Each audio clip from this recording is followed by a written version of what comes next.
So guys हा dog मला दिसलेला आहे भिंगारमध्ये अहिल्यानगर मध्ये. तर बहुतेक ह्या डॉगला कोणीतरी उडवलेलं दिसतंय आणि याला उठता येत नाही आहे. तर हा व्हिडिओ जो आहे मी नगरमधल्या एका ॲनिमल संस्थेला पाठवतो आहे. PFA फॉर ॲनिमल्स हा एक नगरमधली संस्था आहे. तर ते बहुतेक याला येऊन ट्रीटमेंट देणार आहेत असं बोलतात आहे. तर तुम्ही बघू शकता, उठू शकत नाही आहे. सो हा जो डॉग आहे याला आय थिंक गाडीने उडवलेलं आहे. त्याला चालता येत नाही आहे आणि उठून उभा राहता येत नाही आहे. तुम्ही बघू शकता.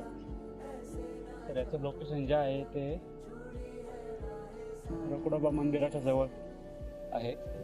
आणि हा जो डॉग आहे तर याला रेस्क्यूसाठी PFA अहमदनगर यांनी कबूल केलेलं आहे की ते घेऊन जातील म्हणून. आय थिंक गाडीने उडवलेलं असणार आहे बहुतेक याला. सो मी त्यांना कॉन्टॅक्ट केलेला आहे. त्यांनी प्रॉमिस केलं की ते येऊन त्यांच्या ॲम्ब्युलन्समध्ये याला टाकून घेऊन जातील.